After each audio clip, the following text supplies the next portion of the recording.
দীর্ঘ প্রতীক্ষার পর জট খুলেছে বগুড়া সিরাজগঞ্জ ডুয়েল গেজ রেলপথ প্রকল্পের। ইতিমধ্যেই প্রস্তাবিত রেলপথের ভূমি অধিগ্রহণের অর্থ বরাদ্দ দিয়েছে সরকার। রেলপথটি নির্মাণ হলে রাজধানীর সাথে উত্তরের জেলার যাত্রীদের ট্রেনে চলাচলের সময় বাঁচবে প্রায় 4 ঘন্টা, দূরত্ব কমবে 112 কিলোমিটার। এতে গতি আসবে উত্তরাঞ্চলের কৃষি, শিল্পপণ্য ও যাত্রী পরিবহনে। সিরাজগঞ্জ প্রতিনিধি আমিনুল ইসলামের রিপোর্ট, জানাচ্ছেন জামান আশরাফ। ব্রিটিশ শাসনামল থেকেই সিরাজগঞ্জের সঙ্গে দেশের উত্তর ও দক্ষিণাঞ্চলের জেলার রেল যোগাযোগ থাকলেও বগুড়া পর্যন্ত ছিল না সরাসরি ট্রেন যোগাযোগ।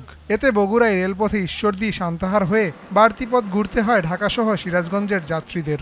সিরাজগঞ্জবাসীর দীর্ঘ আন্দোলনের পর 2018 সালে বগুড়া সিরাজগঞ্জ ডুয়েল গেজ রেলপথ নির্মাণ প্রকল্প গ্রহণ করে সরকার। নতুন রেলপথের নকশা প্রণয়ন করায় সিরাজগঞ্জ ও বগুড়া জেলায় 960 একর ভূমি অধিগ্রহণ করছে সরকার। 85 কিলোমিটার এই রেলপথ ঘিরে 9টি নতুন স্টেশন নির্মাণের পরিকল্পনা রয়েছে। এর মধ্যে বগুড়ায় 4টি ও সিরাজগঞ্জে 5টি স্টেশন। এছাড়া বগুড়ার রানীরহাট ও সিরাজগঞ্জ সদরে 2টি নতুন জাংশন স্টেশন নির্মাণ করা হবে। এতে আশার আলো দেখছে সিরাজগঞ্জবাসী। সিরাজগঞ্জ বগুড়া রেলপথটা চালু হলে দেশের বিভিন্ন স্থানের সাথে যোগাযোগের যে ব্যবস্থা সেটাকে অনেক সাশ্রয় হবে, সময়টা কমে আসবে। এখন তো সান্তাহার দিয়ে ঈশ্বরদী দিয়ে ঘুরে আমাদের সিরাজগঞ্জে রেল আসে, কিন্তু তখন কিন্তু তা আসবে না।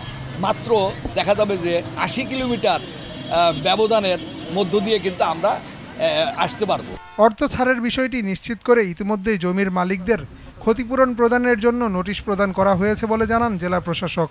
সিরাজগঞ্জ থেকে বগুড়া পর্যন্ত রেল লাইনের প্রাথমিক অধিগ্রহণের কার্যক্রম সমাপ্ত করি। আমরা 960 কোটি টাকা বাংলাদেশ রেলওয়ে থেকে পেয়েছি। আমরা আগামী মাসেই মানুষদেরকে তাদের ক্ষতিপূরণের চেক বিতরণ করতে পারব। অর্থের সংস্থান হলে প্রকল্পটি দ্রুতই দৃশ্যমান হবে বলে জানান প্রকল্প পরিচালক। লিস্টিং প্রক্রিয়াতে একটু সময় লাগছে, কিন্তু আমরা আশা করি খুব শীঘ্রই অন্য কোনো ফাইন্যান্সারের সাথে আমরা কাজ শুরু করতে পারব। জামান আশরাফ, জিটিভি নিউজ।